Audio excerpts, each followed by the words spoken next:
What is going on, everybody? It's your boy Chase, aka CR Media, as y'all may know me online, and we are live again for another edition of Sports Empire Network's The Sunday Morning Drive. As you can see, we got a full house this morning. So I've already introduced myself. We're gonna start in clockwise, and we're gonna have y'all introduce yourselves. Smoking Jeremy B. I am Smoking Jeremy B of Kneecap Bite and Smoking Jeremy B, and one of the writers for the Sports Empire Network as well as the South Florida Tribune. And what a game we had, and what an epic disaster at the same time. We'll get into that later for sure. But it's Cool McCain, man. Eagles Elite Podcast, Play Caller Sports Talk, the futurely renamed, but currently and one podcast as well. Sports Empire Network, everywhere else. I'm not hard to find. Just look for me. Gene Walzak, Wire to Wire Sports, Pregame and Pigskin, Cheap Seats, and One Podcast, Sunday Morning Drive. I'm feeling phenomenal this morning. Primo Newbie here at the Sunday Morning Drive. I can't wait to talk football with you guys today, man. I have a little bit of a sour note. It's Dylan. Team lost in the playoffs, so I'm not feeling too great. But, it was a good season overall. You can find me on the Big Three podcasts every Tuesday. You can find me on the Sunday Morning Drive. You can find me occasionally on some Friday shows. And then working on getting my own UFC one, just figuring out a good time to start. Or if I want to do it in like episodes or like an actual show. I'm still figuring that out. Absolutely. And guys, like I said, Sports Empire Network for all your sports needs, guys. If you're passing by on Facebook, if you happen to come across one of the ads that I myself or any of these gentlemen have shared on their Facebook, and you guys aren't sure what Sports Empire Network is about, Sports Empire Network is exactly that. It's an empire network that we're building for all sports, giving you guys, guys like us to talk about sports, just having fun, shooting the stuff. So definitely, if you guys haven't, make sure you like, share, subscribe to Sports Empire Network on Facebook, Instagram, Twitter, TikTok, and YouTube as well. We're trying to grow, so we greatly appreciate it. And as a way to say thank you for helping us grow, Sports Empire Network is offering $20 off of your first purchase with SeatGeek.com, guys. You're going to go buy a ticket somewhere, go see a sports game, go see a concert, any type of thing like that. I used it for WrestleMania this year. Got my tickets for WrestleMania, used my Sports Empire Network special promo code SEN on SeatGeek.com. Got my $20 off. Didn't do a big dent in those tickets, but it helped a little bit. $20 is $20. That $20 can get you a beer at the stadium. It's $14 at Arrowhead Stadium, so I can only imagine what it's going to be like in Los Angeles. So 28. Yeah, double it. Yep. Damn. So gentlemen, like I said, we're usually the idea of this show is we drive down the field and talk about all the games for Sunday. But you know what? We're at the time of the year where there's not that many games left, so we're gonna take a step back a little bit, and we're gonna talk about those games on Saturday. So the first one I want to start off with, guys, obviously is going to be San Francisco defeating Seattle 41-23. Jeremy? I don't know what happened to Seattle. I don't know what went wrong, but everything must have went wrong in that second half because they went into the half leading by a point. So it boggles my mind how they could have that big of an epic failure in the second half. Cool. This game turned out like I expected it to turn out, to be honest with you. I did think that Purdy would struggle, at least in the first half, first playoff appearance. You got some jitters. You kind of adjust into things, getting the jitters calming down mentally. You get a chance to go in the locker room. You get a chance to have the coaching staff kind of pull you to the side. Say, look, man, this is what you've been doing all year. You played this team already. Just go out there and execute. Don't worry about making every throw perfect. Just go out there, execute, play your game. I think that's what happened in the second half. The 49ers have a much better defense. They started getting turnovers. They started imposing their will in the game. And it happened the way I expected it to happen. All right, so I've always said this, and I can go back to Monday Night Football when the Commanders beat the Eagles. The way to beat a really good football team is to limit possessions and control the clock.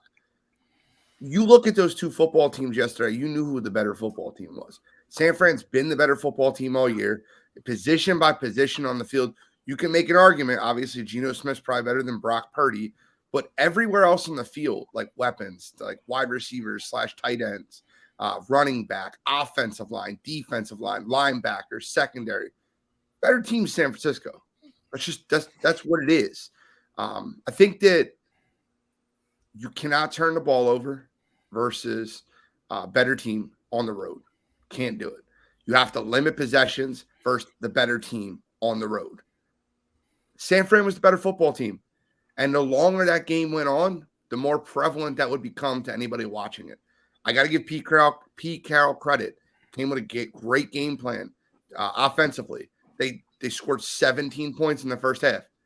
That's huge. But when all's said and done, when the 49ers got up 23-17 and Geno Smith got in the red zone where we need at least 3 points here. We need at least 3. We'd like 7. We need 3. Turn the ball over, and it was written right then. 4 plays later, Deebo Samuel's running on the sideline, and it's 30-17 before you can blink an eye. They go for 2, 31-17. You're down 2 scores versus the best defense in the NFL. That's how the game ended. That's it. You can't come back from 2 touchdowns down versus that defense. They're too good. They're too good. San Fran is too good. And Seattle is just not good enough. And listen, it was a great run for Seattle. Frankly, I would have rather seen Detroit. I wanted that to be a playoff game, Sunday Night Football. But with that being said, I don't think I don't think either team was beating that 49ers team. And with that being said, I'm looking forward to, and I'm hoping I get my Eagles 49ers NFC Championship game in Philadelphia. Well, to piggyback off what Gene said, Chase, I'm gonna go ahead and make some WrestleMania references. Like good old JR said, it's a good slobber knocker. This game, I don't know if you saw at the beginning of the game when Paul Heyman came out and did that promo for Brock Purdy, the next big thing. I expected this game at the beginning because it was raining. The Niners are not good in the rain. I've seen every rain game that the Niners have played, and we've been terrible. So once I saw it start drizzling, I figured, oh man, we got our work cut out for us. I expected Seattle to play as well, especially in the rain, divisional game. And once toward that second half, once I started seeing that sun start hitting, I said, oh yeah. I said second half, we're gonna come out slanging and banging. And there were a few plays that Brock Purdy missed in that first half, man. He missed Deebo, he missed Ayuk. Mr. Juwan Jennings, there were some wide open passes that he just like you said, man, it was a lot of jitters. And I could tell that he either one needed to take that first hit or he just needed to settle down. But I had everybody hitting me up, at the end of the first half, and I was like, just wait. I was like, they're, sun's out, they're gonna figure this thing out. And once that fumble happened, it was just a big momentum swing. And yeah, man, I enjoyed the game, Dylan. I'm sorry. It was definitely a great season for you guys. And just like my man Gene said, I definitely would have liked to see Detroit in there. But that's the way the cookie crumbles sometimes. Well, I will say screw you guys. I'm glad Seattle made it. But with that being said, it is tough. My takeaways from this game is Seattle was able to get into the ring, but they weren't the same weight class. And that's what it just boils down to. San Francisco was better on defense. San Francisco was better on offense. And we played a good game plan. I mean, I don't think people realize going into this game, Seattle was going to be the only team to face Brock Purdy for a second time this season. So we actually had game film on how we already played him. So it was going to be a little bit different. We did I wouldn't say we shut him down in that first half, but we definitely made him struggle. We definitely made him look like a rookie quarterback in the playoffs, especially at home. And then after that second half, it didn't seem like we really had a game plan. Seattle is one of those teams where if they're playing good, they're going to stay playing good. But if they mess up or start playing bad, that's just kind of it for them.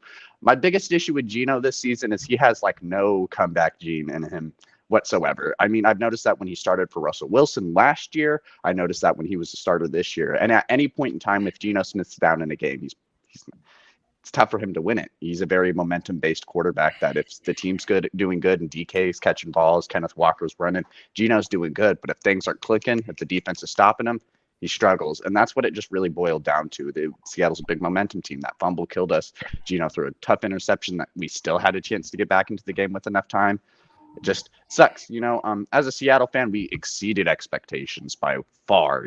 People thought we were going to be having the 3rd overall pick, 4 wins. And, we made the playoffs with 9 wins. And I mean, the outlook for this team is pretty good in my opinion. We got 5 picks in the top 100 and north of 30 million in cap space. It's only going to take a little time for Seattle to be there. Do I think Geno's our answer at quarterback for long term? Probably not. I would like to see him, come back in some games and win some pretty close games. That's not something I've seen from Geno really do yet. So it's kind of a little iffy, but I definitely do think he deserves to be the starter next year. I'd love to see him on the team. But if he's our long-term answer, I'm not 100% sure about that. But it sucks seeing Seattle lose, but I'm glad we made it to the playoffs. It definitely exceeds expectations. Yeah, I mean, I enjoyed the game up until San Francisco started running away with it. Which was they got the best defense in the league. And I'm not gonna hammer something that everybody else has already hammered. Geno Smith and the Seattle Seahawks just don't have enough firepower to overcome that San Fran defense. What I am going to talk about is Brock Purdy, 7th round pick. 13 touchdowns this season, 4 interceptions, 1,300 yards. He's got a 65, QBR rating. But in this game yesterday, he had 60% of his completions, 332 passing yards, and 3 touchdowns with it at QBR with a QB rating of 89.5.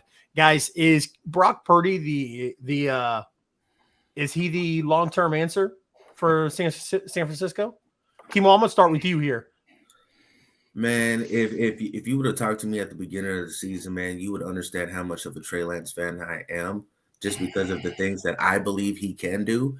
And I saw a TikTok this morning about somebody made a statement saying, if Brock Purdy could do this, could Trey Lance do this? But the way they utilize Trey Lance, they run him too much. I think. Me personally, I've been on a Brock Purdy train since preseason. I think he might be the answer, and based off what he's done right now, I think it's hard to take this job away from him next year. And if he definitely gets us to the Super Bowl, it's a good argument, and I don't see any way that Trey can start if Purdy gets us there and wins. So, Kimo, I'm from Missouri, the show me state. And I say all the time, like, show me something different, because I go based off of patterns in history. The patterns in histories are the team is going to go with who they drafted, not the 7th round pick. So with that being said, do you see San Francisco using Brock Purdy as trade bait to get some picks? I can see it. Only reason why I can see it is because I think if they use a trade bait, then they can keep Jimmy. But they can definitely use him for trade bait. But me personally, would I want that? No. I definitely would say just go and let Jimmy go and just let that quarterback battle happen. Anybody else have anything to add to that? I mean, I'll basically kind of just I don't think Garoppolo will stay there. I think Garoppolo's gone. I feel like that should just kind of be the writing on the walls. He's a free agent. He's gonna want to go somewhere else, especially if Purdy is going to be in contention for maybe being the starting quarterback next season. Garoppolo believes that Trey Lance was the starter, and they had some issues about that, and now he's going to be in a 3 quarterback competition. He wants that. So I feel like Garoppolo's. I do think if Super Bowl or even the NFC Championship, you have to take a hard look at it, because it's like, he hasn't lost as a starter, and if he makes it to the Super Bowl, like, it's kind of hard not to give him the job. Trey Lance has a lot of injury issues. You haven't seen a lot out of him. And that's not to knock Trey Lance. You know, you can't predict injuries. You can't predict these things to happen. But with that being said, as a franchise, you need to look like, hey, this dude hasn't lost. This dude's took us to the Super Bowl. And you can't knock him. I'd like to see Brock Purdy player again if he does win or does make it this far. It's not going to feel. So it's going to be interesting what they do. I feel like if Purdy's Super Bowl, he should start over. I feel like Lance has to, should kind of show us some things. And that's not being said you don't throw him in some preseason games, see what he can do. But like, if Purdy's winning, you got to go with Purdy. You don't have to go with Purdy, and I don't agree with that. You don't have to go with someone that's. Listen, what was the biggest play you had yesterday? The Deebo Samuel 75-yard touchdown. Can we agree that was the biggest play of the game for San Fran? Yeah. I feel comfortable saying that, yes. It was wide open 9 yards down the field. Yes. Like, I'm not trying to be a smart ass when I say this. Like, Kyle Shanahan's system and the weapons around him with the offensive line that's in front of him have a lot to say about what they're doing.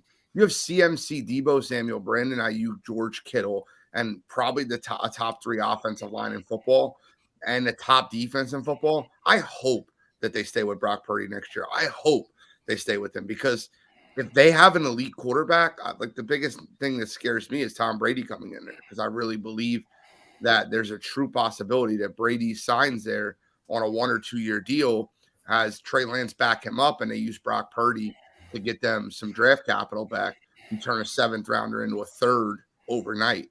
But I really hope that they keep Brock Purdy because San Francisco is very scary if they have an elite quarterback. And I watched it. See, I think that the biggest problem is we see the numbers. We see Brock Purdy's undefeated as a starter. We see all that stuff.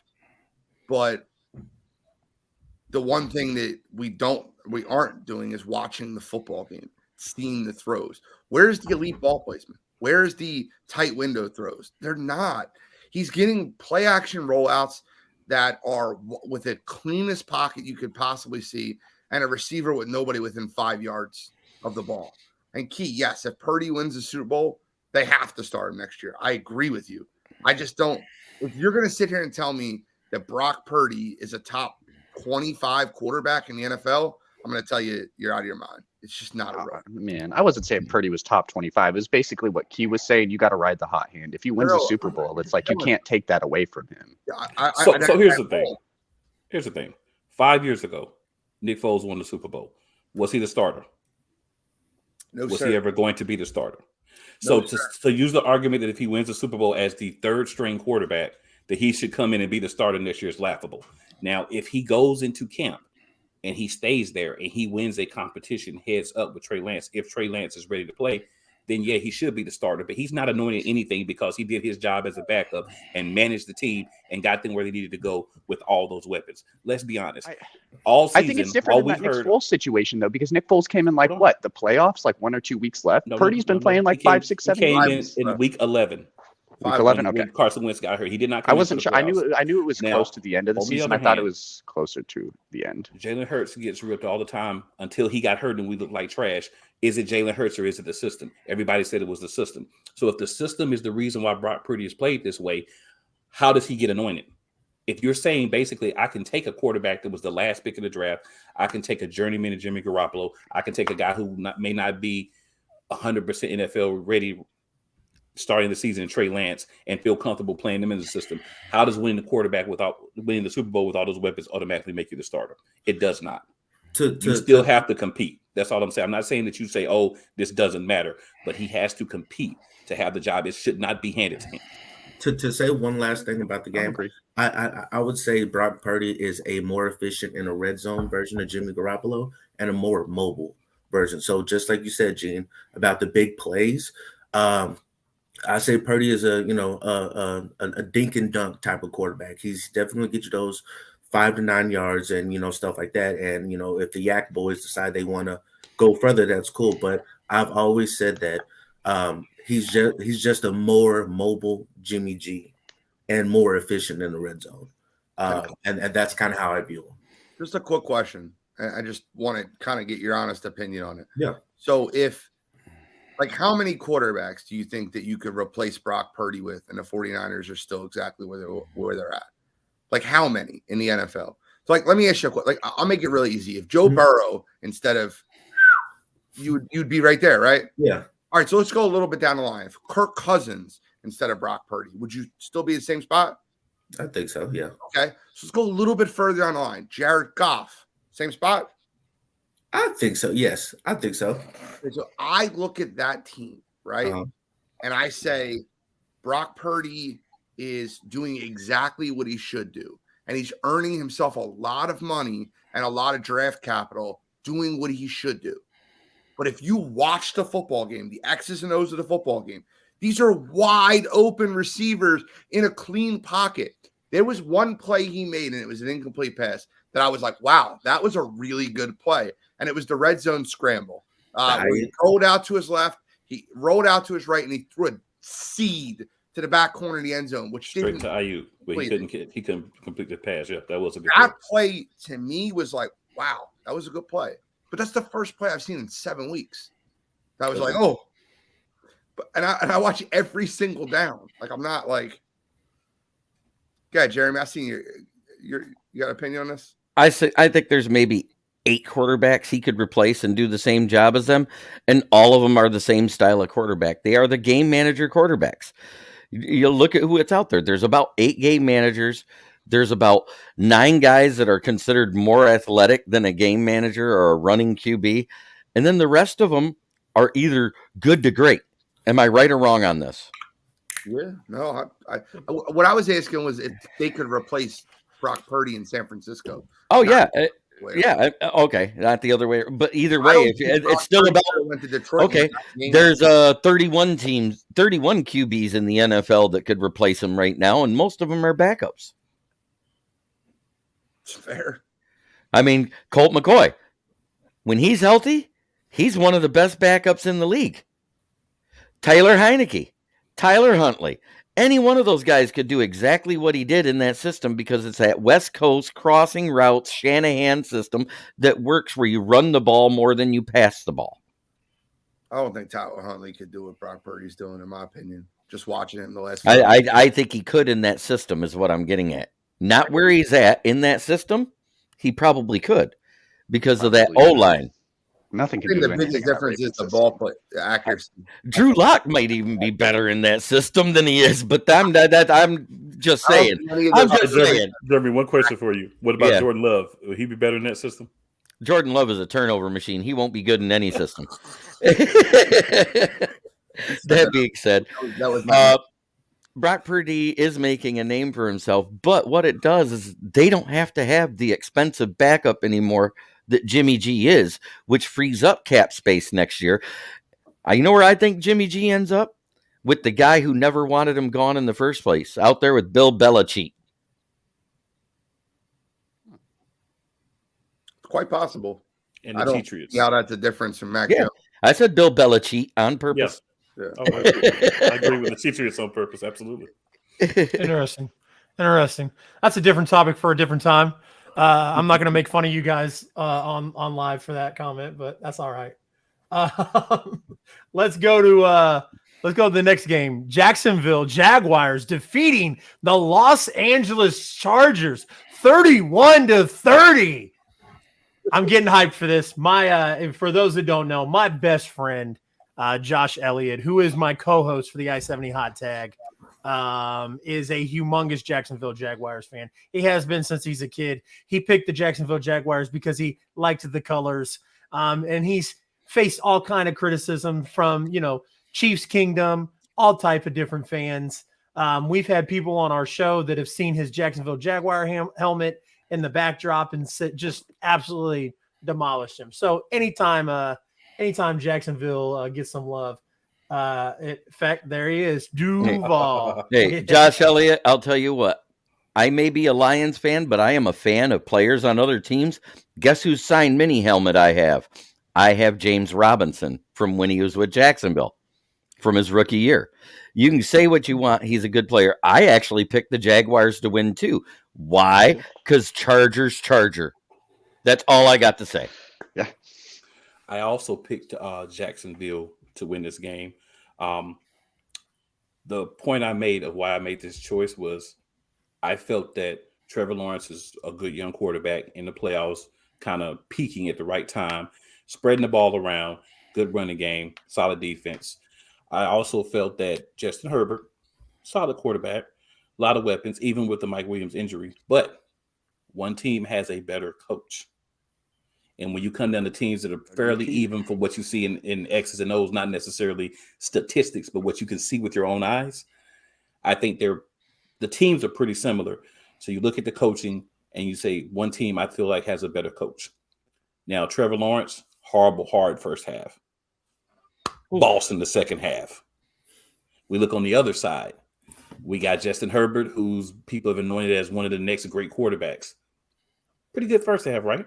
Second half, couldn't even get one touchdown to help his team. So I look at that and I'm not surprised. I know a lot of people are talking about, it's Staley's fault. Staley doesn't throw the ball. Staley doesn't miss reads. Staley doesn't look flustered in the pocket the whole second half.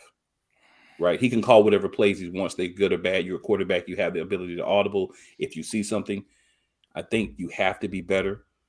So Jacksonville did what they should have done. They got the ball. They got down the field. They came back. Once they got the momentum, they refused to give it up. And they did what I expected them to do. A little bit closer than I expected, but I didn't expect it to be but about a field goal. So right around the same range. Okay, so I've been waiting for this. And I'm waiting for the second part when we talk about the other part of this. Guys, I really just want to really soak this in for 1 second because I'm not a Jaguars fan. I'm not. But Doug Peterson was the coach that brought my Philadelphia Eagles to Super Bowl. I will follow that man and I will follow him. And last year, it's almost like you're vindicated, right? Last year, at the end of last year, people were talking about Trevor Lawrence is a bust. He's terrible. He stinks. Waste a first-round draft pick. Jamarcus Russell. I heard all that stuff. I'm like, I really think it was the coach. I thought they were in a bad culture, bad system, bad setup. Then I had to watch all these quarterback lists that came out in September and in August when they're ranking the top 40 quarterbacks all across social media. And people are arguing Trevor Lawrence or Davis Mills. And I'm like, y'all are disrespectful. I'm telling you, watch 1 year with a good head coach, and Trevor Lawrence will remind you why he was the number 1 overall pick. And it's like vindication. So the first half happens, and I felt like it was 2021 again. He stinks. This guy sucks. People from our network on Twitter, he stinks. He's this. Y'all need to watch the fucking football games. Games are 2 halves too, by the way. He had a terrible first half. I would advise y'all to do yourself a favor and refrain from commenting on someone until the game is over. Oh, yeah. I don't say anything about games until it's So- over. Too many comebacks now. Actually, so clear. I will. So hold on. I'm almost done. I'm just get a wrapper up.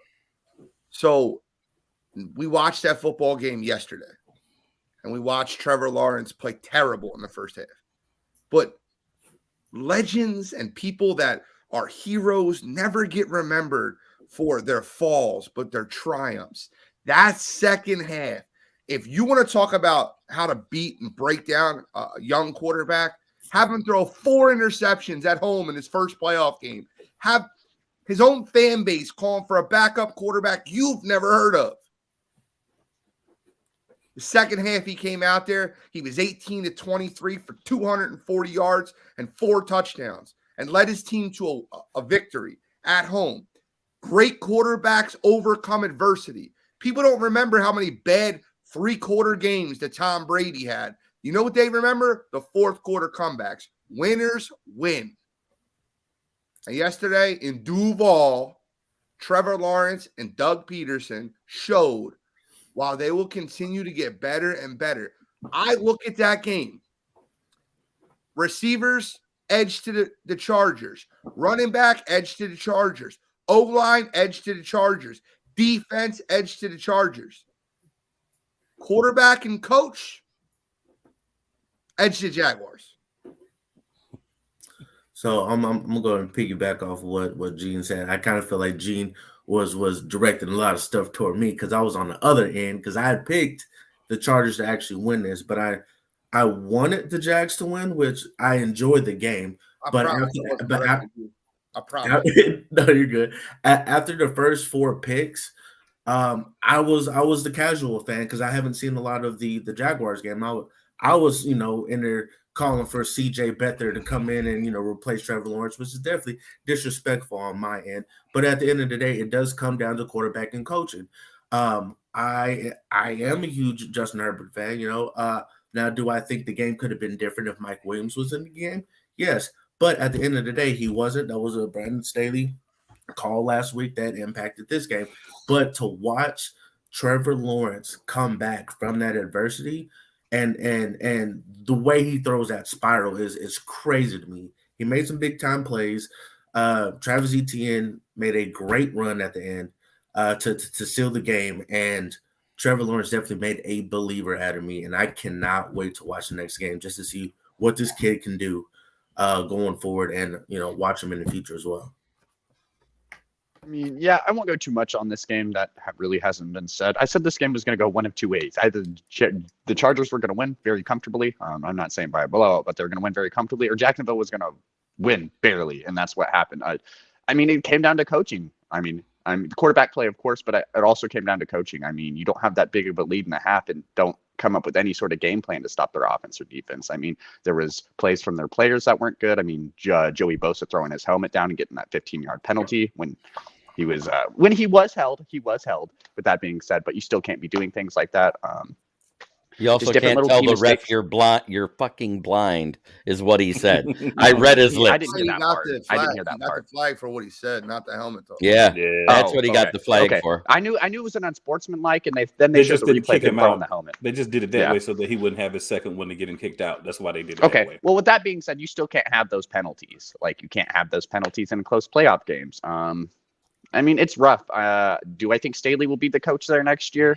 Maybe. I don't know. I feel like if they were really upset about it, they might have made a move already. You know how you've seen some coaches some ownerships, if they're upset about losing a game, then just the coach is gone.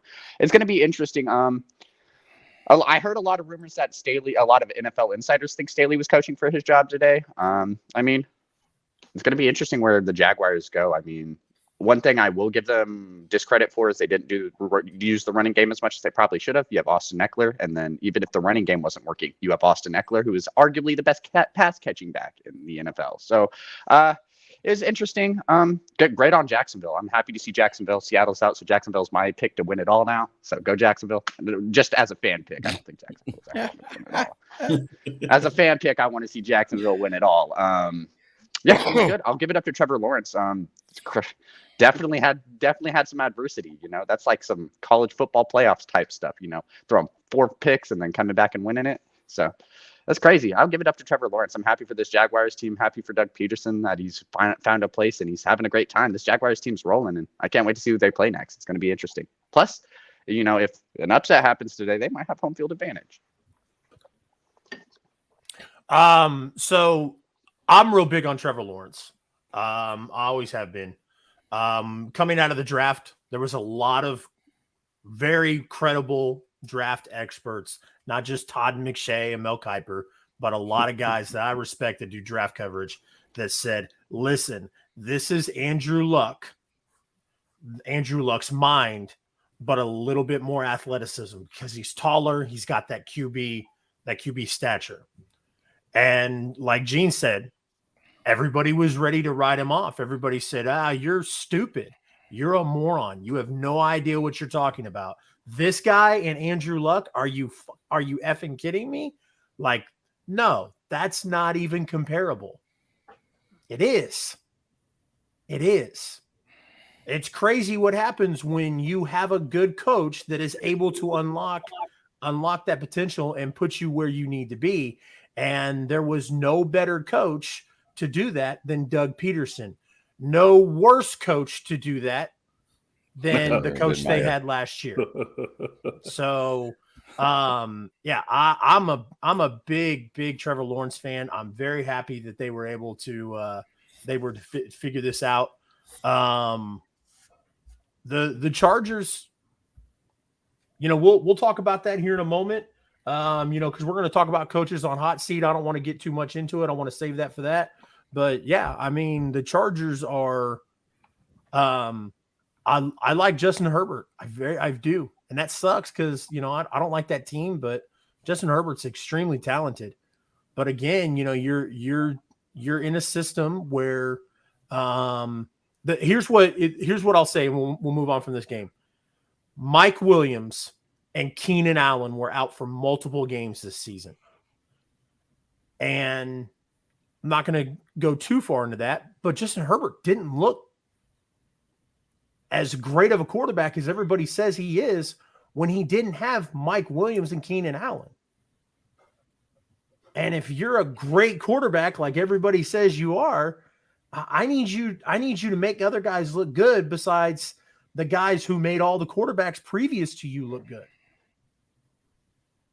This isn't for word a great example, but look how Mahomes did it, man. I don't like using the Mahomes comparison every time, but Tyreek Hill, we'll throw a bunch of random people in there, and he still made it work because he's a great quarterback. I just think people underestimate what the Jaguars wide receiving core is.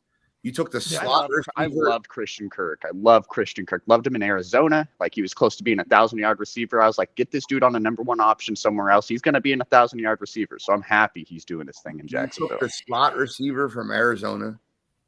You took a journeyman in Zay Jones, a journeyman in Marvin Jones, and you put them all together, and you took Evan Ingram, who was widely regarded as a bust. But yet all of them are good now. What happened? Oh, wait, there's a good Peterson quarterback. Yeah. And a good coach. Second. And a good coordinator. Mm-hmm. The crazy thing about all those players, well, just one thing, crazy thing about all those players on those teams, they've all had like at least somewhat of a peak moment with all of their other teams. Like Zay Jones went crazy. He had that time with the Raiders where he was catching game-winning touchdown passes in overtime. Christian Kirk, he had a great run with Arizona for a little bit. And then it's like Evan Ingram, like he was supposed to be this speedy tight end with the Giants. And it's like, oh man, he's really not actually that good. And now he's being that speedy tight end for the Jaguars. So it's crazy. Doug Peterson revitalized a lot of careers there. That wasn't just Trevor Lawrence. So funny to ask Doug Peterson why they classify Evan Ingram as a tight end and not a wide receiver, and he goes, exactly. Like he's like 6'7" and runs like a 4.4 40. He said, well, because we'd have to pay him wide receiver money if we called him a wide receiver. Amen. And you guys didn't even mention the fact about Marvin Jones Jr., who the entire time he was in Detroit with Stafford was 9 touchdowns and almost 1,000 yards every year. And he would have like 70 to 90 catches. The guy is he threw a couple passes too, but that's beside the point. I'm talking about as a receiver. Jeff, he's a great number 2. I'm going to give you the best compliment you'll probably ever hear, ever, as a Detroit Lions fan. Okay? Have y'all ever heard the game like 7 Degrees of Kevin Bacon? Like how you can find a way to like relate Kevin Bacon to every actor? Yep. Jeremy is the absolute best at taking any topic and relating it to the Detroit Lions. I absolutely love it. It's like you speak of his fandom, right? We're talking about the Chargers, Seahawks. He's like, yeah, but this guy was on the when he was on the Lions. He was talking about in the chat earlier with Dalvin Cook fumbling. He goes, oh, he's only fumbled 3 times this year. Twice against so-and-so, once against the Lions. I love that he can relate everything to the Lions. I sure can, because I pay attention to that shit. True fandom, kid. I love it. I didn't mean to say kid. That's a Philly thing. It's all right. The 9-8 Miami Dolphins at the 13-3 Buffalo Bills today. Buffalo is favored by 13.5 points. Yeah. Is there anybody on this panel that thinks that Miami has a chance against Buffalo today? No. If Tua was starting, not Skylar Thompson. Even if Teddy Bridgewater was starting, I would interest the idea. Not too much, like a 2% chance. No, not Skylar Thompson. I give them 100% chance of losing by more than the point spread. I feel like a lot of our playoff games are going to be close and hard fought, but I don't feel like this one. So with that being said, Jeremy, why don't you make some money today? Go put some money on Buffalo. I already have. Oh, okay. I think Miami has a chance to cover the spread because I think by the fourth quarter, Buffalo will have their backups in. Nobody. Case Keenum's throwing dots to Khalil Shakur. Nobody circles the wagon like the Buffalo Bills. Yeah, Buffalo's starting to get healthy. I'm telling you right now, be very afraid. Micah Hyde, Jamison Crowder. I'm not kidding. Jamison Crowder, people forgot he was even on that team. Mm-hmm. He's nice. He's He's a good not slot a bad receiver. wide receiver. No He's a one good slot. circles the wagon like the Buffalo Bills. I got the Buffalo Bills winning the Super Bowl, gentlemen. 9-7-1 Giants against the 13-4 Minnesota Vikings. Minnesota is favored by 3 points. I'm going to start us off, gentlemen, and then we're going to go clockwise. This is my upset pick of the week. I knew it. When you say you're starting it off, I knew Yeah, it. he always does that. You know why? You know why I do that, I'm the though. first one to make the upset. You know why I do that, though, Gene. I do that doesn't want to go last. Yeah. because He doesn't Gene have to be always the person like, well, I guess I picked the Giants upset too. every week since Gene's been on here, Gene has the take, and I'm like, I'll let everybody go first, and as soon as Gene does it, I'm like, damn, I was like, that was gonna be my hot take for the week, and then I was like, no, I'm not doing it this week. This week I'm getting it in. This is my upset pick of the week. I think this defense and this Brian DeBall ran offense is going to expose Minnesota. The only thing I don't like is that Minnesota has a good home record. And that's the only reason I don't like this pick. But I'm gonna be confident with it, and I'm still taking the Giants. Jeremy? I took the Giants as well. What has Minnesota struggled with all season? Running teams. Period. Doesn't matter if it's a quarterback, doesn't matter if it's a running back. If they can run good, they can be beat. Green Bay, Philly, Dallas, all of those teams ran it down their frickin' throats. They didn't have to pass the ball. They didn't have to have guys have 100 yards receiving or a 300-yard passer.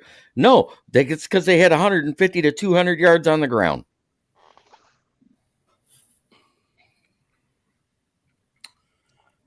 Very true. For me, obviously, it's the Giants. I mean, Chase definitely wanted to go first because he knew he was going to hit the Giants, right?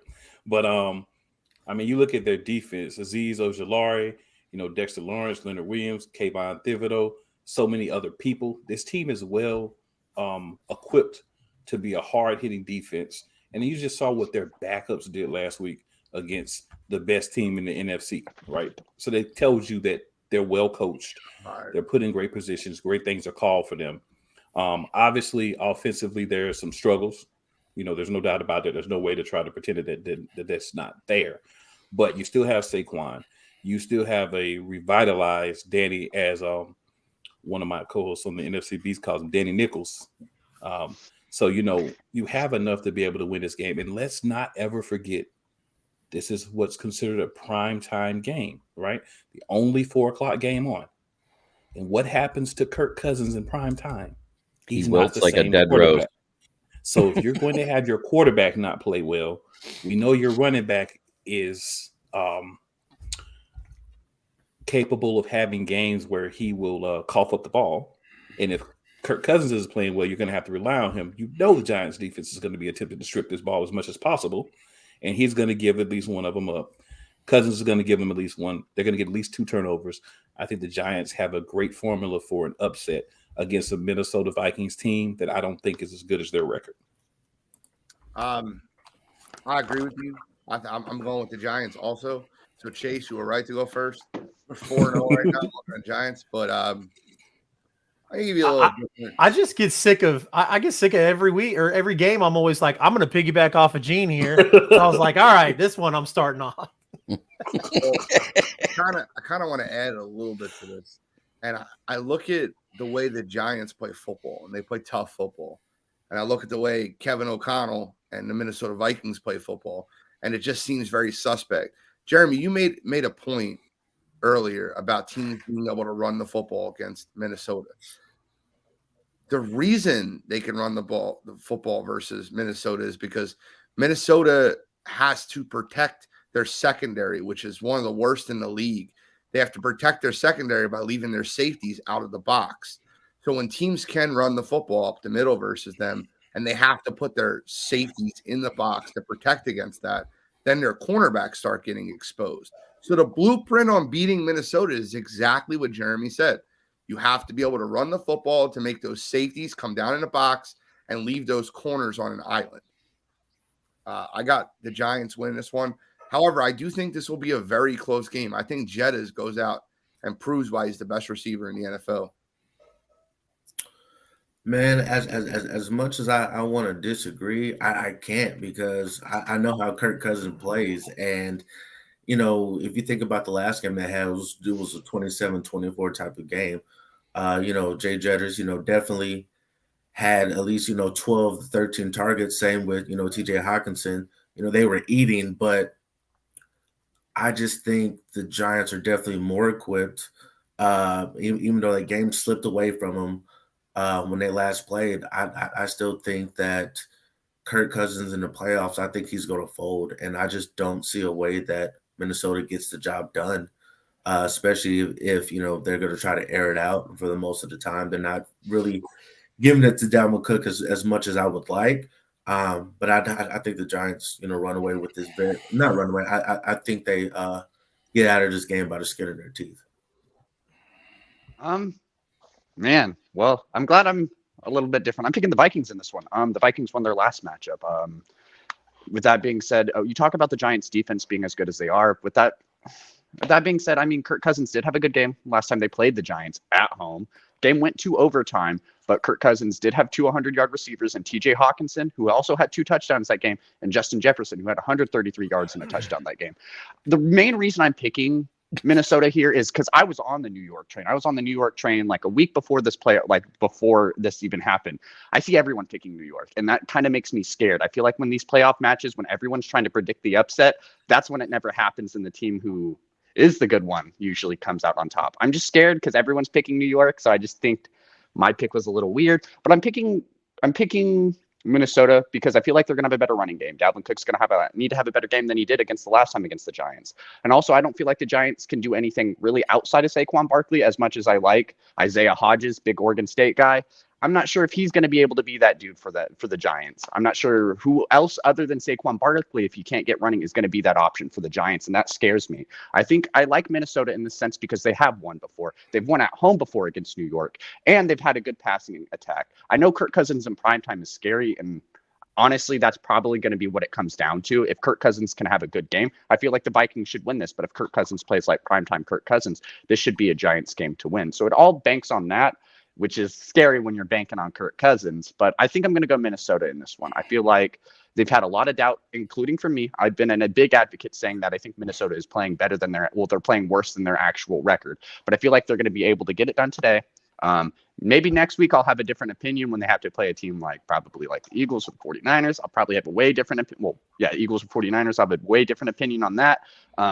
But for now, I think I'm going to take Minnesota. I like them. I like what I've seen from their passing game. I don't necessarily like what I saw from the last time they played because that was an overtime game. But with that being said, they have won at home. I've seen them win, and I've seen their receivers have a great game. It's tough to see the Giants receivers have a great game. Giants offense have a great game that isn't Daniel Jones and Saquon Barkley running for their lives. So I'm going to take the Vikings in this one. I mean, 3 points is good. That's how much they won by last time. 2-19 in primetime and playoff games. And honestly, Chase already went so cool. But honestly, if you think about it, a 3-point being up by 3 points at home is really just saying we're giving you the fact that you're at home. Yeah, that's a pick 'em game. That's it. That's just a pick 'em. So I really don't. Honestly, I don't even see New York as an underdog. I just see them as being -3 because they're on the visiting. Yeah. I just use the underdog term or like upset term because lower the seedings. No, I know. That's what a lot of people have been saying. It's not just you, but that's what a lot of people have been saying. But I really don't see them as an underdog. Personally, I just feel like it's a pick 'em game and New York's going to win it. I wrote an article about this 3 weeks ago about how Minnesota is the equivalent of the 2020 Steelers, the most fraudulent playoff team to make the playoffs. Won so many games and then lost out. Very interesting read. You guys can read that on Sports Empire Network. Make sure you go check that out. We're going to move on to the 10-7 Baltimore Ravens at the 12-4 Cincinnati Bengals. Cincinnati is the 8.5 point favorites. Jeremy? They're on what? They're still using the backup because Lamar's not playing. He's out, correct? Yep. Lamar's Correct. out. Huntley. Cincinnati wins. They're at home. If you're going against the spread, I think they cover, but they can't win. I don't think they cover, and I don't think they win. Huntley is not good for that system. I'm just going to say that. Cincinnati gets a good tune-up game. They get a chance to go out, do some things they want to do, see how they match up against a solid defense, because Baltimore does have solid defense. But offensively, they just don't get a lot done with Huntley. You have a lot of receivers out. You have your former MVP out. You don't have the quality of backup you would need when you have a QB like Lamar, who's has some injury history. So, yeah, I don't see Baltimore putting up a decent fight, I think, but not being in position to win this game. I will say this, and I think that Cincinnati wins this game in a lot closer game than it should be. I think that Baltimore will hang around because I think Roquan Smith has meant wonders to that defense. Mm-hmm. But I want y'all to take a second and really look at the situation that's happening in front of us with Cincinnati's offensive line. Their starter, Alex Kappa, is out. They're starting right guard. They're starting right tackle, Lyle Collins, is on IR. Mm-hmm. Their starting center, Ben Brown, is on IR. And Jonah Williams has been battling nagging injuries. They're starting left tackle. He's going to play. I think that when you look at what the Bengals have this year, it's almost a replica of what they had last year. And I don't know if they can do it again without an offensive line. So I think the Bengals will win this one, but I think this will be their only playoff win. You guys know how much I love Joe Burrow, but I think this will be their only playoff win this year. I think next week they have to go into Buffalo, or is that neutral site game? Because it's Neutral. Yeah, that would be a neutral. That'll help actually Cincinnati a lot because going in Buffalo is not easy by any means. But I think that this will be the end of the road. I think the Bengals will win. I will say this, though. I want to add this for Lamar Jackson's a fraud. Like, he is a fraud. You're talking about a PCL injury that you're supposed to be out for 3 to 4 weeks. It's been 6 weeks. He's not playing because of his contract, not because of his injury. And if you're not playing because of your contract and you're leaving your family, your brothers, your teammates on the field to play a playoff game without you, you're a fraud. I've been a Lamar fan for the last 4 years. I've rooted for Lamar. I've argued with people countless times. They constantly just call him a running back instead of a quarterback. Can't stand that racist narrative. It's the truth. Right? Listen, but I can't. I hate the fact that he's sitting out a playoff game. I was told he could have played 2 weeks ago, and reports out of Baltimore are that it's just there's still a little swelling. I don't believe. Lamar said he had some inflammation around it. Yeah, that's Lamar, swelling. Yeah, Lamar said he can't play. I'll say this, just to respond to Gene. If he could play and he's not playing because of the contract, then yeah, that's disappointing. But if he is actually still injured to the point where he could go out and re-injure himself, I wouldn't step out on that field because I don't have anything long-term in place. Security. Right? So, I don't have any long-term security at this point. And this team doesn't blew seem that out to again. really... The Ravens could be like, well, oh well. Yeah, exactly. So if there's still any slight risk of injury, if I'm him, I'm not going out there when the team hasn't committed to me. Man, Chase, you're going to have to get Gene to come in after me because he stole everything that I was going to say about Lamar in this contract. I'm telling you, man. Situation, man. Gene's the top guy, man. We're gonna have to put Gene first. No, what you do? Gene can get it. Here's what you do with Gene. Go ahead. You make other points real quick, and you just leave it, and you just like what I'm doing right now because I know I'm right before Gene. I just make some points and then just hand the ball off.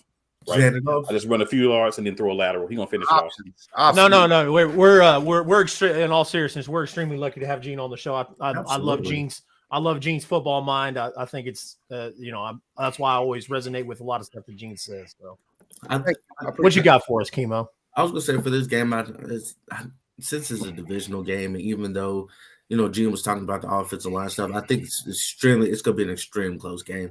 But I do agree saying that I think this is the Bengals' only win. Offensive line issues have always been their kryptonite, and with the Lamar thing, if Lamar was technically paid, I would definitely see him playing in this game, and I think that I think it is indeed that security issue and him, dragging it on like, hey, since y'all not paying me, I'm just not going to play. Considering he could have played a couple of weeks ago, it's a money thing. I don't agree with it, but I can see the pros and cons on both sides for him and his family. But also, if you're battling with your brothers and your teammates and stuff like that in a playoff game, you would want to be out there battling. And but I see the Bengals winning this game, but I definitely don't see them winning by more than 8.5. I think it's gonna be a lot closer than people give it credit for. Yeah, I mean, I'm taking the Bengals. I'm not really going to harp too long on it. I don't think Tyler Huntley's the answer on this offense. I feel like if Lamar was in there, of course, obviously the chances would increase. But even with the Lamar in there, I'm still taking the Bengals, even with an injured O-line.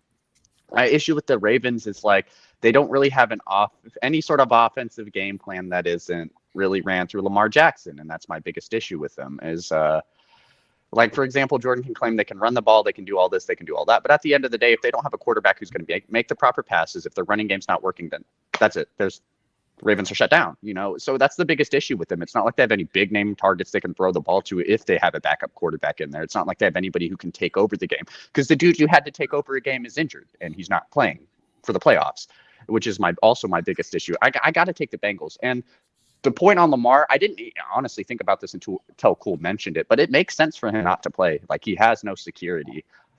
I mean, I don't like it per se either myself. I would like to see Lamar Jackson in the playoffs. It's the playoffs. You want to see all the big players play. But with that being said, he has a family to feed. He has to think about his future. And the Ravens were like, we want you to play. And go ahead. No, I just didn't want to move on when we're done. If you have an extra point, just finish. But okay. Yeah, I was about to say Lamar has a family to feed. He has like a future he has to look out for. And so for him not playing, it does suck. And I imagine on the teammate perspective and everything like that, it does suck, being like a receiver or running back and Lamar's out for the playoffs. That does suck.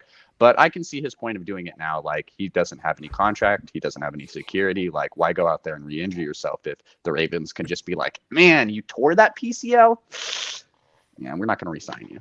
Okay, I don't imagine it. I don't want to necessarily say a team would do that, but we've seen a lot of crappy NFL organizations, a lot of crappy NFL owners. So they would probably do that. So real quick, just let me get one more point in, because I keep hearing the same narrative that Lamar has to feed his family and Lamar's not and doesn't have any security and contract. So just let me finish. I promise you. On September 1st, Lamar Jackson received a contract offer from the Baltimore Ravens. It was $49 million a year over 6 years with $133 million guaranteed. He chose to not sign that contract. They don't want to pay him. That's bullshit. That narrative is horseshit. 6 years, $49 million. That's more than Russell Wilson. That's $1 million less than the back-to-back MVP Aaron Rodgers got. That's a joke. Lamar chose not to sign that contract. He bet on himself he can get more in the open market or as a free agent. And now he's using that as leverage to not play because he's injured, because he doesn't have security. That's horseshit. 6 years, $49 million a year is a lot of money. He'd be the second highest paid quarterback in the NFL. He wanted the contract fully guaranteed. And the Ravens intelligently said no. Because for back-to-back Decembers and Januaries, this guy's been sitting on the bench. It's nothing against Baltimore. It's nothing against Lamar. Sign the damn contract on September 1st and make money. I don't want to hear got to feed my family $49 million a year. Yeah, I don't subscribe to that. What I'm saying is you don't have a contract. I'm not saying that you didn't get offered a contract, you didn't sign it. What I'm saying is you don't have a contract. You didn't like what you were given, so you didn't sign it. They didn't come back and say, okay, well, let's meet in the middle. They didn't do anything else. So what I'm saying is he had almost a grade 3. His words. It's not stable. His words. from what he posted on Twitter. If that's the case, no, I'm not going to go out there and play whether I have a contract or not, because I'm not going to re-injure myself and put myself in a position where I miss another year or more because I have a worse injury by getting back out there when I'm not 100%, because I want to have a long career. Now, again, if it's not 100% true what he's saying, if he has stability, if he could play, then shame on him for not going out and playing with his team. But if what he's saying is true, and I'm going to take that what he's saying is true, that's how I'm going to look at it. I'm going to take aside all to feed my family and all that. If his knee is not stable, if the strain was so bad that it was almost a complete tear, then and you're not able to play, don't go out there and play for anybody. Don't let anybody push you into playing. You take care of yourself first. That's what I'm saying. Agreed. What I'm going to end with is without Lamar Jackson, I don't see Baltimore beating Cincinnati. So I will take Cincinnati in this game. We are going to move on to the 12-5 Dallas Cowboys at the 8-9 Tampa Bay Buccaneers. Now, as we've talked about, and as a lot of people have pointed out on this show, sometimes Vegas gives the home team the points just because it's the home team. Jeremy, we'll start off with you, my friend. You know, as much as I want to say, go ahead and give it to Dallas. Dallas in playoffs is kind of like Kirk Cousins in primetime. That's why I say Dak Cousins or Kirk Prescott all the time. Y'all could say what you want. What does the Dallas Cowboys done since 1996? Fail in the playoffs. I expect the same. Buccaneers win. So this game is a no-win game for me. I would want both of these teams to lose, but that is impossible in the playoffs. Someone has to win. It can't be a tie. So for me, you have Dak Prescott. Missed 5 games, most interceptions thrown, a lot of plays where you say, what were you doing with the ball, right? You can try to, those who want to be protective of Prescott will say, oh, well, 2 or 3 of the interceptions was on the receiver, blah, blah, blah. Okay, that happens to every quarterback. There's not a quarterback in the league that doesn't have a couple of interceptions where it was the receiver, not them. It's life. It's part of being a football player, especially being a quarterback. So get over it, all right? That defense is susceptible to the run, okay? You've got a guy in Micah Parsons who really plays like a hybrid defensive lineman, really, from the linebacker position. So a lot of times where he's at, you spot that position, he's going to rush 9 out of 10 times. So you can go to a receiver in the area where he was, and you've got a good quick slant or a good easy play most of the time. As far as play calling, not very confident in them as play callers either. They make a lot of boneheaded plays, a lot of boneheaded calls.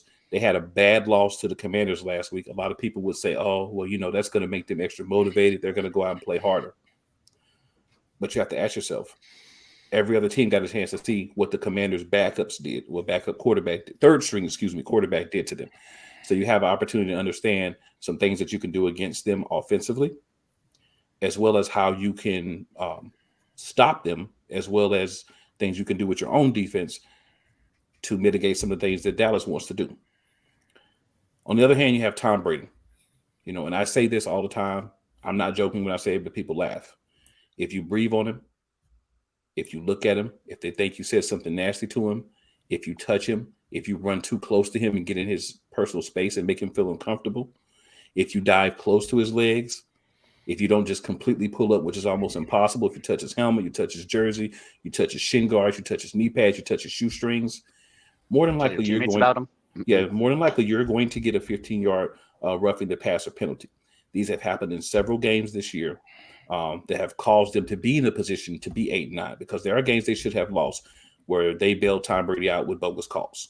So you're going against Tom Brady. You're not playing well yourselves. You're not at home. And you probably think you've already won the game, especially the fan base.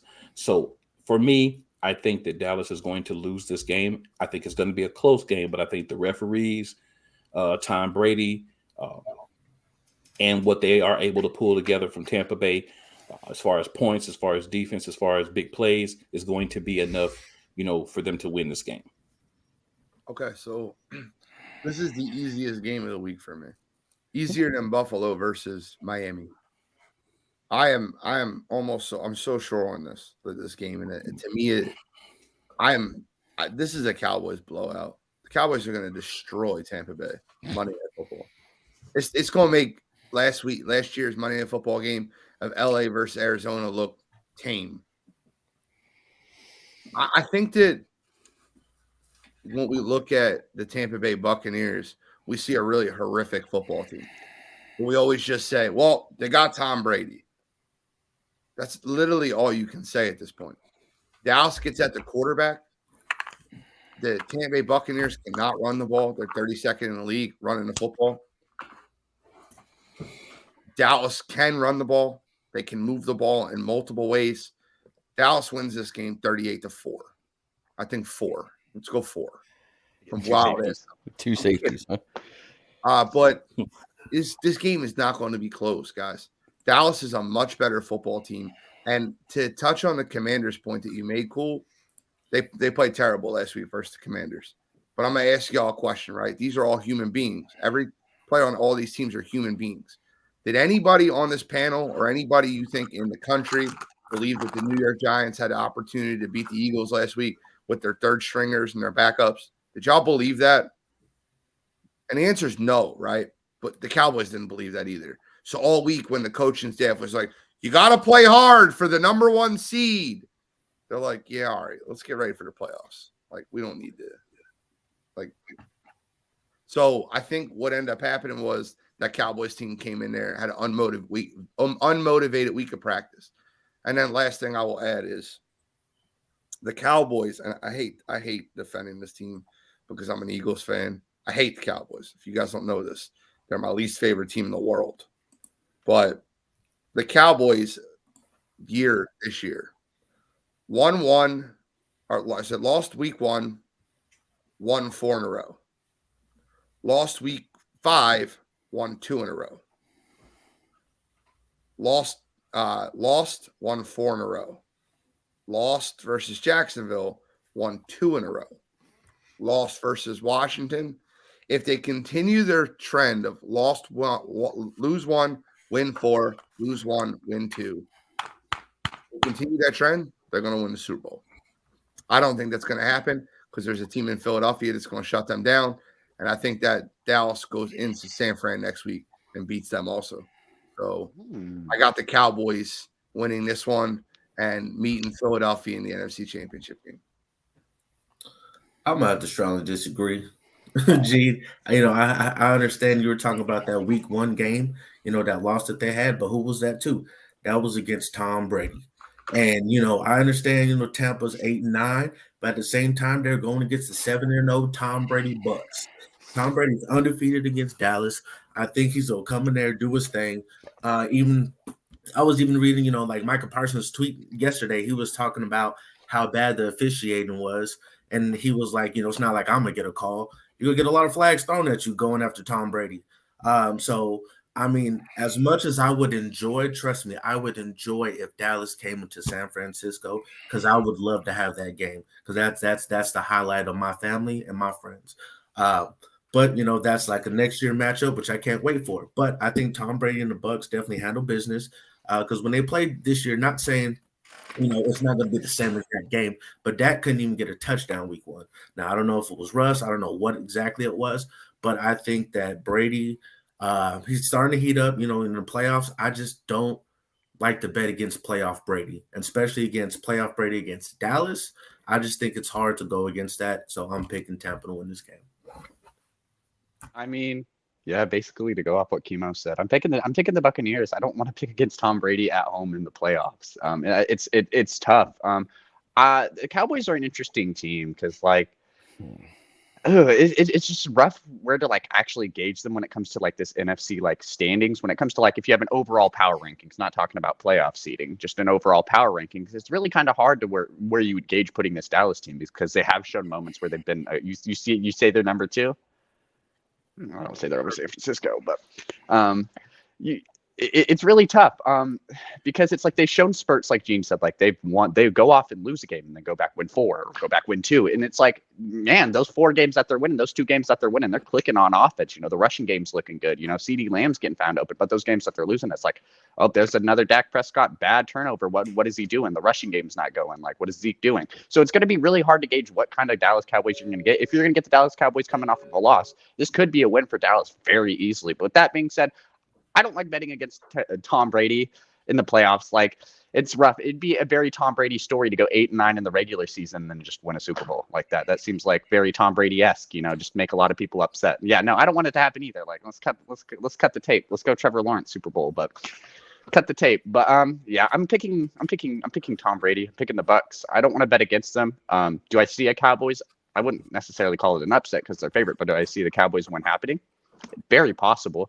But with that being said, Dak Prescott does make a lot of turnovers, and that's something the Tampa Bay defense does do very well on, and Tampa Bay offense is driving off of turnovers. So I'm going to take Tampa Bay.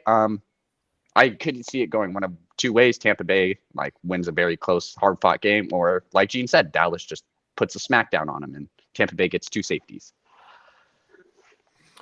Well, you know what, guys? I'm going to piggyback off of what Gene said. I'm not a Dallas Cowboy. I am not a Dallas Cowboys fan. I used to be indifferent to the Dallas Cowboys, but I lived in Dallas for 4 years, and living in Dallas for those 4 years, I absolutely despise Dallas fans. And I don't like Jerry Jones.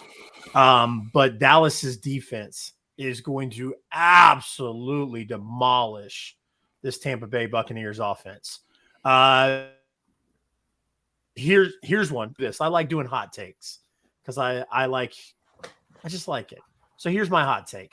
Tom Brady doesn't finish this game. I could see I it. think not by injury. I think Tom Brady gets frustrated. I think the score gets out of hand, and I think Tom Brady sits down,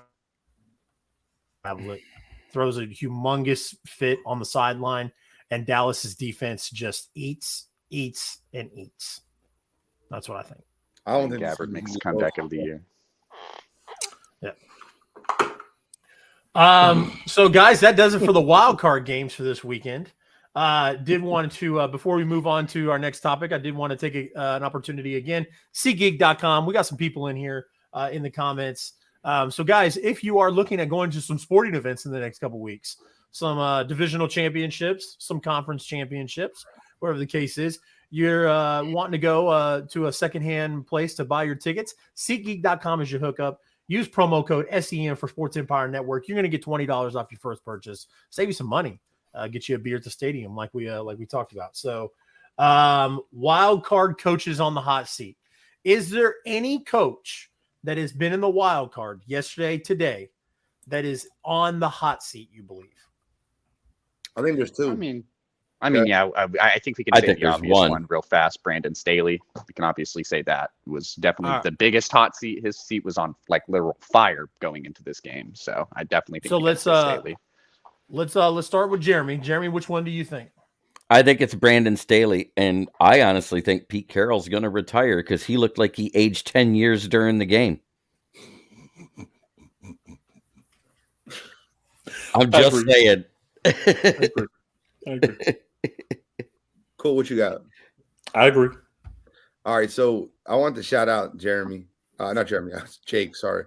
Jake, Snake Sports Talk Show. Jake is a resident Chargers fan, and I feel bad for him today. But Jake, let me give you some positive words of encouragement. Yesterday's loss was the greatest loss for the Chargers for their future, because yesterday's loss makes it point blank obvious they need to let go Brandon Staley and hire Sean Payton. Sean Payton is waiting in the wings. He's been waiting for the opportunity to get his hands on Justin Herbert, and it's a match made in heaven. And if Sean Payton lands in Los Angeles with the Chargers, I'm telling you now, Justin Herbert will be a Hall of Fame quarterback. He could already be headed his way there, but if he lands there, it's a guarantee. Second one, and I don't think this is going to actually pan out, but if for whatever reason, if Dallas chokes away this game on Monday night, doesn't beat Tampa Bay, I'm telling you, Mike McCarthy is gone. Out of here. That's So, it. I'm making an executive decision. Next season on the Sunday Morning Drive, Gene, your ass is going last every show. I was literally thinking, I was like, I hope nobody says Mike McCarthy because I picked Tampa here's the Bay, thing, man. and then there he Here's goes. the thing, man. Gene is I the can't- king. I Gene, can't argue with you the got fact it. that they probably should get rid of him if they lose, but I don't think Dallas is going to do it. That's not I'm Jerry telling Jones's you, way. bro, We saw it- Jason Garrett stay there forever. I'm telling you, if they lose that game, he's going to be too concerned with losing Dan Quinn to another job. He's going to hire Dan Quinn as their head Now, coach. Now I'm that telling could happen. Either Quinn You bring or up that, that's fair. the OC. Kellen Moore. He could be scared. Kellen Moore. Either one of those guys could be scared to lose. So that could make sense just for the fact of fear. But I don't think outside of that, he's really on the hot seat. It would be more of being scared to lose it. But I'm not even you going to bring say up the valid name of their point. team. Kellen Moore was drafted by who? Couldn't play, but can coach. Yeah, I think the only two coaches in the hot seat to me is definitely Staley and Mike McCarthy. Even though Jerry says, his job is safe, we've seen it before where he's kept coaches. I think his job's not safe if they get knocked out this round. Yeah, I mean, there's not really a lot of coaches. Mike McDaniels for the Dolphins got flirted around, a couple times before the playoffs started. So I guess you could say he's probably got like a cool seat, maybe lukewarm seat. But with Tua not starting in the playoffs, I imagine he's safe. You don't get to see your full offense, out there in the playoffs. So I think they're going to let him run it back. But yeah, McCarthy, I didn't think that was a possibility. But now when Gene brings up, they're scared to lose like Dan Quinn or Kellen Moore. It makes a lot of sense if they do get upset by Tampa Bay, like a good enough, let's say if Tampa Bay blows them out or Tampa Bay wins by like 10 or 14, seeing Mike McCarthy go and then promoting one of those two guys as like a head coach is definitely very probable. Especially if they're really scared of losing him. If they look at Dan Quinn and they're like, hey, losing him would be rough. Like, we think he can lead this team. Like, screw Mike McCarthy. Like, I feel like that is a Jerry Jones move. He loves his guys. He has his guys. Jerry Jones has his guys, and so if he's one of those dudes, he's definitely going to do. He definitely do everything he can to keep him. I'd probably have to say mainly Staley and then McCarthy right there, and then if you want to have like a lower echelon tier, Mike McDaniels. But I imagine he's safe. So here is my I think Brandon Staley saved his job in the middle of the season by making the playoffs. I don't see the Chargers organization. I think they should, but I don't see the Chargers organization pulling the trigger and firing Brandon Staley. If they do, I'll be surprised, but that's just mine. I was absolutely going to do Mike McCarthy. Especially I think this game Monday night is a must win for the Dallas Cowboys. I think everybody feels it that way, especially Jerry Jones. Jerry Jones doesn't feel it's a must win. Jerry Jones thinks that they should win. And I think if Tom Brady went out there and did Tom Brady-esque things and Tom Brady beats the Dallas Cowboys, I don't think it would happen. But if it does, I could see I wholeheartedly could see Jerry Jones handing Mike McCarthy his walking papers. I mean, there is precedent though, Chase. Do you remember when Wade Phillips was the coach of the Dallas Cowboys and Jason Garrett was the young hot offensive coordinator, and he was very scared of losing Jason Garrett, and he fired Wade Phillips and hired Jason Garrett. There's precedent there. And I will say this final thing just so Jake can hear me. If Brandon Staley has a job on Wednesday as the Chargers head coach, if I'm a Chargers fan, I riot. Like, there's no way that should happen. I'm throwing flaming crap bags at the front door of the office. Start the GoFundMe up to pay for Staley's buyout. Petitions and everything, bro. Like y'all gotta go hard if that dude stays. There's no New way. ownership. Put us back in San Diego. You know, it would be different. You know, if Staley actually had like it was just a hard fought draw, like just a shootout. You know, both teams were going back and forth. Staley might have kept his job, but the way they lost is the reason he should be fired. Second half, you know, you don't let up. What was the score? Half 27-3. You don't let up 27. It was 27-0. 27-0. The Jaguars scored a touchdown right before half to make it 27-7. But at Yeah, one so point, it was 27-7. 27-0. Yeah, exactly. You don't let that big of a comeback up. Like again, if it was a shootout, like let's say like it was like 30, 27, and Trevor Lawrence just threw like a bomb to end the game, and right after a Charger scored a touchdown, like that's one thing. He had a good coach game. You just got outplayed that game. Sometimes it happens, but you don't let a big comeback happen. You don't let a big comeback happen like that. Not in the second half. In the playoffs, that's the time you should have your best coaching game plan. That's when you should be the best as a coach, is when it's in the playoffs. And for you to absolutely collapse like that, that's rough. You need a coach that's not going to do that. I seen where Snake said sell the team to Jeff Bezos. There's only one problem with that. Bezos wants the team where Amazon headquarters are. He wants it in Albuquerque, New Mexico. Well, he might buy the General Tutties. Yeah, As I'm gonna start calling them now. yeah. The General Tutty Hogs. All right, guys. So we've got a bonus topic for this week. Figured we'd throw it out there. Gene asked it in the chat last night. If you guys, hopefully everybody on this panel pays attention in the damn Sports Empire Network group chat. But so Gene brought it up. He said, "Who would you rather have, Justin Herbert or Trevor Lawrence?" The next 10 years as your QB. That's what it said. Yep. If you're starting a franchise. Yep. If you're starting a franchise, you know what? I don't think there's a wrong pick here. No, I don't think there's a wrong pick. I agree. I just think everybody underrated Trevor Lawrence at the beginning of the season. They are actually on par with each other when you look at what they're able to do in the game and the talent they have. I said it, and I'm going to say it again. That epic failure reminded me of 2015, Detroit at Dallas, up 24-10, and you don't run the ball when that's 2 of your touchdowns. Big mistake.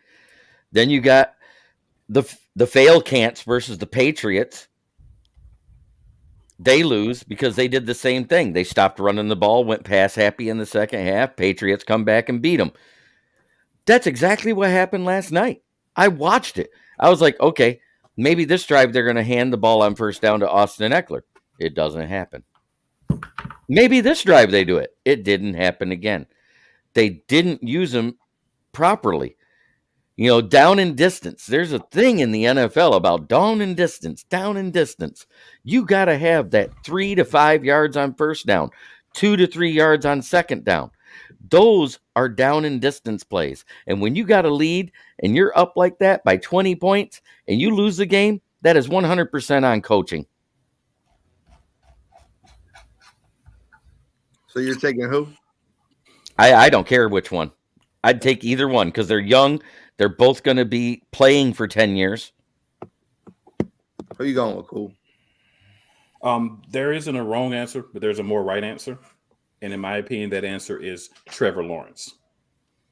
Trevor Lawrence went from having a trash coach, a horrible environment, right, after being a star at Clemson, who we knew was going to be the first overall pick in his freshman year before he could even come out, right, to this year turning things around, showing a lot of growth, as most quarterbacks do in year two. He's a year younger as far as NFL time goes because this is his second year, where Herbert's been in the league 3 years.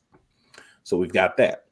We've also got the fact that I would say, granted, he does have better coaching right now, but if you're saying that they're on par, you're saying that a second-year quarterback has developed to the same level as a third-year quarterback in one less season. So you're saying he's made a greater jump from the poor team he was on to where he's at now. I think that he has more resiliency, a little bit more toughness, and you haven't seen a lot of, and I'm not saying you've seen any of these things from Herbert as well, but you haven't seen a lot of negativity from Lawrence even during last season. He went out there, he did his best, he played.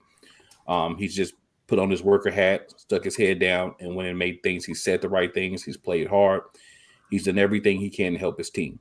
And then we talk about the playoff game. And this is big because for me, if you're starting an organization, you want a guy who can get you deep in the playoffs. I don't give a rat's rear end if you can go put up 5,000, 6,000 yards every regular season, but you can't win the playoffs. Because if you can't win the playoffs, how are you going to be a franchise quarterback? Do you want a regular season guy, or do you want a guy that can win you championships? For me, the goal in the NFL is to win championships. So give me the guy who has shown in the playoffs, first game of the playoffs, that he can come back from a putrid first half, come out and give his team the ability to win the game. And as far as Jeremy's comment that it's all on coaching, I disagree on that because, like I said before, I don't know if it's this show or another show, you are the quarterback. You have the opportunity to look at that field and say, nah, this play is not going to work. Let me audible into something that's going to give us a better opportunity. And if Justin Herbert doesn't have that freedom yet by year 3, to me, that's a problem with what he's showing the coaching staff. So coaching is partly to blame for them blowing the lead, but at the same time, you have a quarterback who's supposed to be one of the best quarterbacks. Why can't he audible into something that's going to be a better play to help his team win? So for me, I'm going to take not Justin Herbert. I'm going to take the other guy. All right, so I'm taking Trevor Lawrence, and I'm going to help you guys get to this conclusion together. We're all going to do it as a group, okay? I need everybody's input. I want just thumbs up, thumbs down. I don't care what you do, but I want you to tell me if you agree with me with each comment I make, okay? Better running backs, the Los Angeles Chargers. Austin Eckler, we good. That didn't get used. Wide receivers, Mike Williams, Keenan Allen, or Christian Kirk. We got the Chargers. Yep, got it. All right, offensive line, Rashawn Slater, the Chargers, right? Okay, defense, the Chargers, right? Derwin James, Santi Samuel Jr., Khalil Mack, Bosa. Joey Bosa. Bosa. So wait, he has the better defense, the better running backs, the better offensive line, the better wide receivers, and less playoff wins. I just maybe I'm crazy. Does that make me crazy? I don't know. But what I'll say is I'll take it a step further. Last year, Urban Meyer, you called this year Trevor Lawrence's second year. And by statistical analysis, it is. It is his second year in the NFL. I think it's his rookie year. And I think the type of jump that he made this year as a rookie, because I'm not giving that.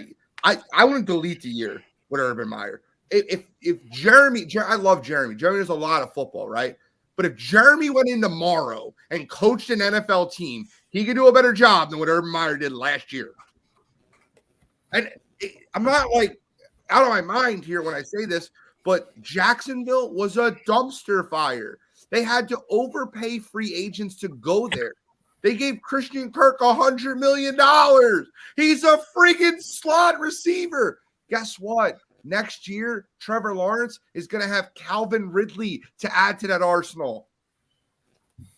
They have draft picks to add to that arsenal. And they have a culture. I forget the guy's name. He's a backup safety for the Jacksonville Jaguars, but he was on an interview and he was comparing Urban Meyer and Doug Peterson earlier. There's no comparison. That's like stupid. What he said was like dirt and gold. But what he said was last year I played for Urban Meyer where no one wanted to be there and we all hated our jobs. This guy, Doug Peterson, I'd run through a wall for him. I would die on the field for him. You have a coach that instills that type of confidence. If you watch that game, second quarter, end of the second quarter, after Lawrence threw his fourth interception, Doug Peterson walked right over to him, explained to him next nose, like, you're not coming out of this game. I don't care if you throw 9 interceptions. You're staying in this football game. Instills the confidence in those players, has belief in them to come back and win that football game. Look, they're going to get abused this week by the Kansas City Chiefs, and all the naysayers are going to come out again about Trevor Lawrence not beating the Chiefs in Arrowhead, which no one really gives them a chance to do. But after watching those two teams play yesterday, Trevor Lawrence is the guy I would take for the next 10 years. It's probably the first take that I'm glad Gene said everything that he was going to say. But I'll agree and go with Trevor Lawrence. I think you made great points on everything that you said. especially bro, just a tight spiral. I'm so a fan of tight spirals and the way he throws and the way it just looks in the air. I'm like, yeah, I'll choose Trevor Lawrence all day for the next 10 years. I'm just gonna say it like this: have we ever seen Justin Herbert throw 4 picks and a half and then come back and win a game? No. I mean, I like Trevor Lawrence. I like Trevor Lawrence when he was a 5-star number 1 overall recruit in high school. I mean, when he went to Clemson, he was that dude. When he went to the NFL, he should have been that dude, and he is that dude. I like Trevor Lawrence, and I like what Cool said perfectly. I believe it was you that said it, Cool. Like, he is a second-year quarterback on par with a third-year quarterback. That says a lot right there. I like Trevor Lawrence. And don't get me wrong, big Justin Herbert fan. I love watching Pac-12 football, so I loved watching Oregon. I watched a lot of Justin Herbert at Oregon. I was happy when he got drafted to the Chargers. And I feel like if you put Justin Herbert on this Jaguars team with Doug Peterson as a coach, he would be an exceptional, way better quarterback because he'll have someone who would believe in him. But that being said, that's not the case. I'm going Trevor Lawrence. Man, it's just something about him. It's his confidence. It's how he plays. It's how he acts. And he just seems like he's just an overall way better, no, I don't want to say way overall better team player because I don't want to knock Justin Herbert too much. But I want to say the chemistry surrounds themselves around Trevor Lawrence. He seems like that guy that teammates want to play with. He seems like that guy that I don't know, that locker room culture, the massive switch that it got from Urban Meyer to Doug Peterson is just mind boggling because it's crazy to think that just one coach did all of that. I'm going Trevor Lawrence. He's younger. He's done a lot more in less time, a year time. He's got a playoff win, something Herbert doesn't have. I'm taking Trevor Lawrence. I like riding hot hands, and I'm taking Trevor Lawrence. I mean, that comeback yesterday, when it comes to quarterbacks for me, I love quarterbacks who are able to make bad situations into great ones. And that's exactly what Trevor Lawrence did. I know it's not all just on Trevor Lawrence for that comeback. It has to be with Doug Peterson, has to be on their defense for making key plays, has to be on some of their offensive weapons as well, too. But that being said, Trevor Lawrence showed that he had the dog in him. He came back when nobody probably believed they were going to come back at that point. I mean, I imagine all of us at halftime weren't probably saying oh, Jacksonville comeback. It's let's see what Jacksonville can do. This is Trevor Lawrence's chance to shine. And he shined. So I'm going Trevor Lawrence. Yeah. One thing that I really liked that you said, Dylan, was this is not a knock on Justin Herbert. Correct. I want to because I love Justin Herbert. I love his talent.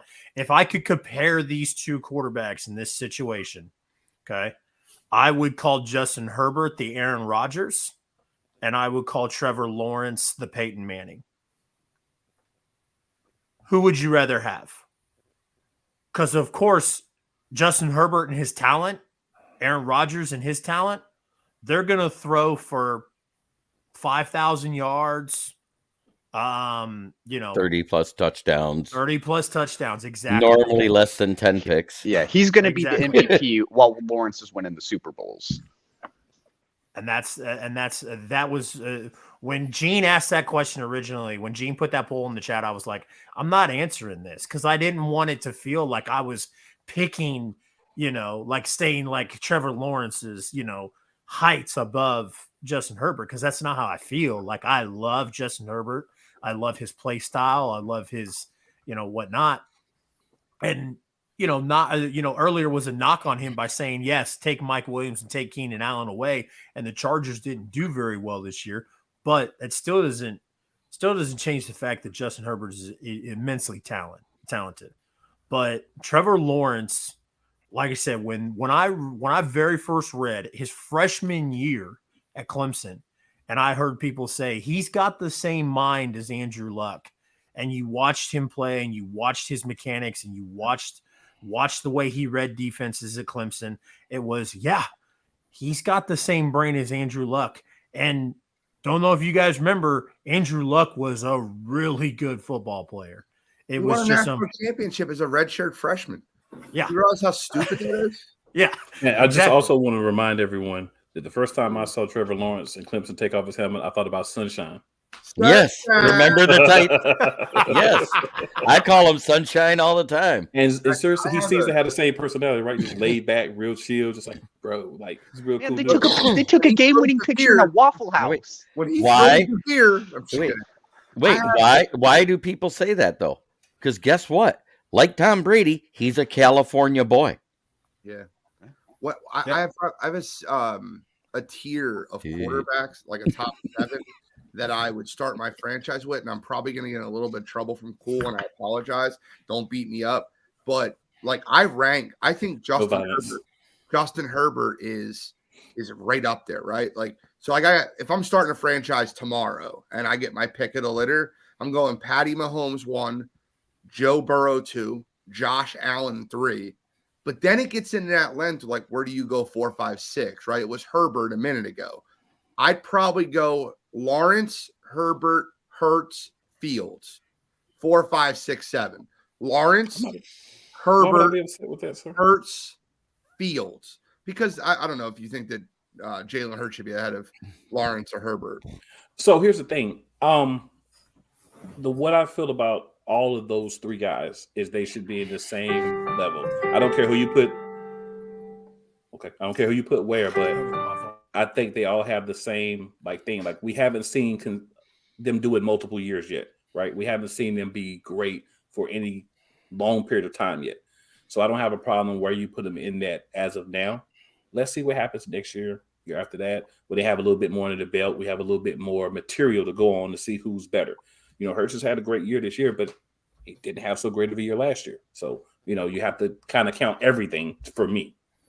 So I don't have a problem where you put him. I'm just glad you put him in the top 10.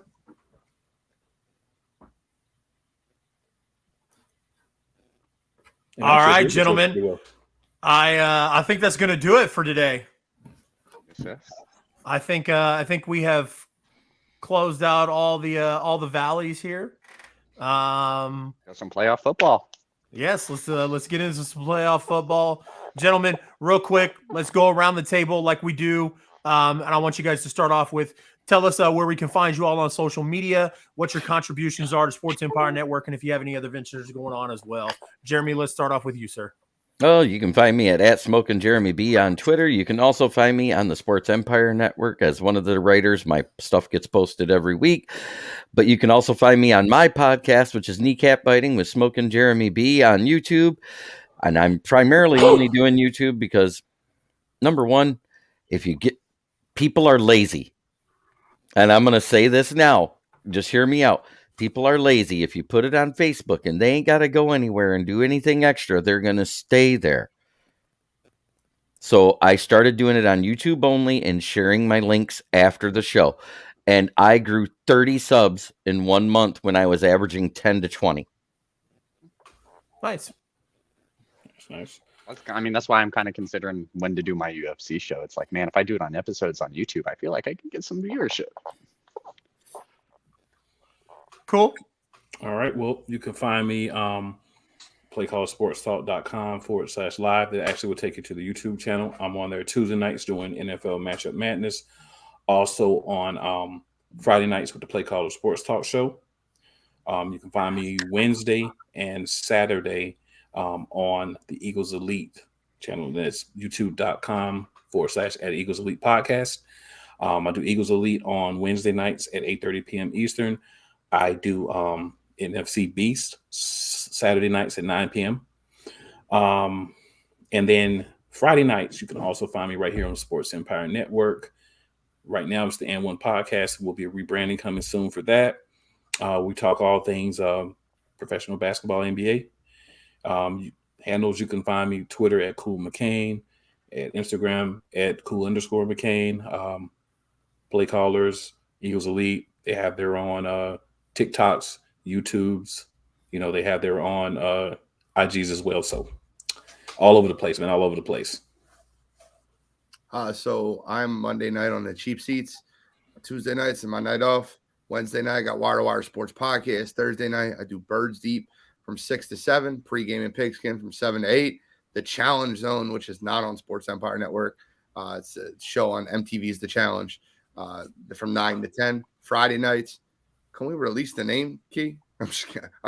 Cool. Now, if you want to, bro. Top of the Keys won't be the new name of that show. But right now, it's N1 podcast Friday nights. And then Sunday morning, I get to see all y'all beautiful faces on the Sunday morning drive. Sports Empire Network.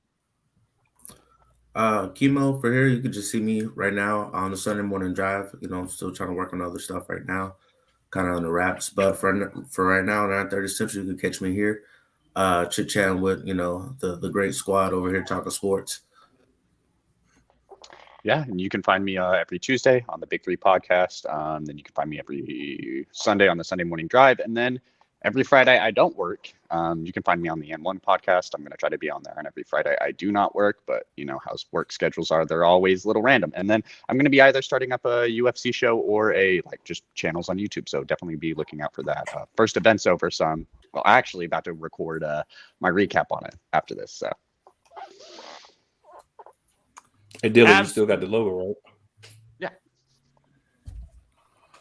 Absolutely. We appreciate Michael and everything he does for Sports Empire as well. Michael showing some love to Cool. Appreciate that comment. So, guys, I'm CR Media 1988 on all forms of social media. You find me on Facebook, Instagram, Twitter, TikTok, Twitch, YouTube, CR Media 1988.